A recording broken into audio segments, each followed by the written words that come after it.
Alright, since Windows Movie Maker won't let me edit my files, and I have a whole bunch of files and videos that I haven't uploaded on YouTube because, well, obviously I can't edit it and they're all short clips.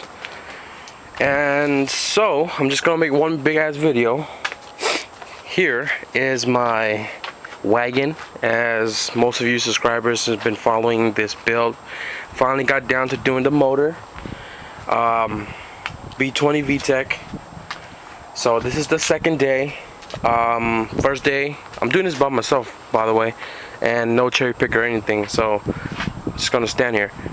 The first day I tore out the single cam. It's over there, right there. It's gonna go into my 4-door, and I'm gonna do multi-point fuel injection and then sell that shit for more. But yeah, I took out the motor, and the same day I WD-40 the whole engine bay. I try to make it as clean as possible. You should have seen it before. It was pretty ugly. And then I polished it out with Meguiar's Ultimate Compound, and it did a pretty damn good job.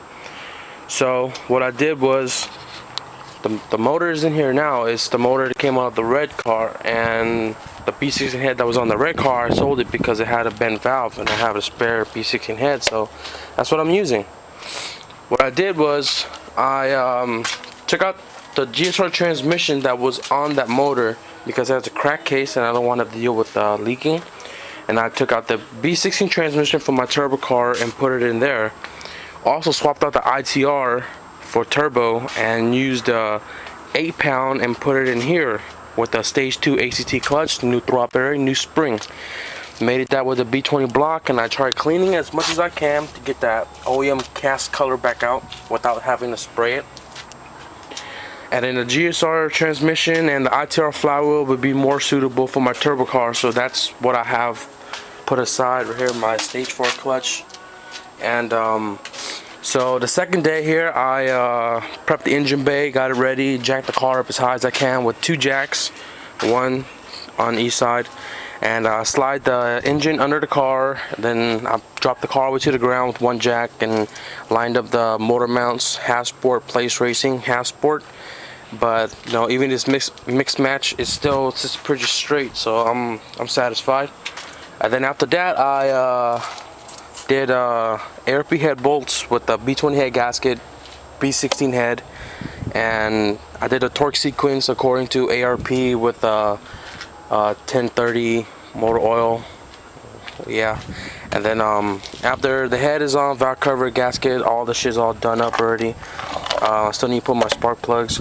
I did also last night I put on the blocks intake manifold, and has a new intake gasket on it. All the vacuum lines, return lines, and coolant lines are all hooked up. I'm retaining AC, so I'm waiting for my bracket. It's gonna come in tomorrow, and then convert the lines and go recharge it at my brother's work. And this is pretty goddamn stiff. I can't even move the damn motor. But also yesterday I took off the stock exhaust system and attempting to modify my 4-door to fit on here, although it is short. But I'm gonna put as much as I can before I cut it, the section in the back off, and do you know, go to the muffler shop and get it done. 2.5 with a 3-inch outlet, and I'm gonna run stock headers and not the 4.1 because it's too low. And also put the suspension on. Axles are all in. I need to tighten up the axle bolt there. What I'm doing now is multi-point conversion from the dual point harness. I'm using my turbo harness as a reference to make sure this works. And then once that's running as OBD0, I'm going to do this VTEC sub harness.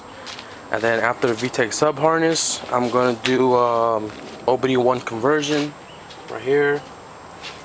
And then should be fired up today as OBD0 and OBD1 for tomorrow until I get my chip ECU back. Stay tuned. Toony, loony, booty.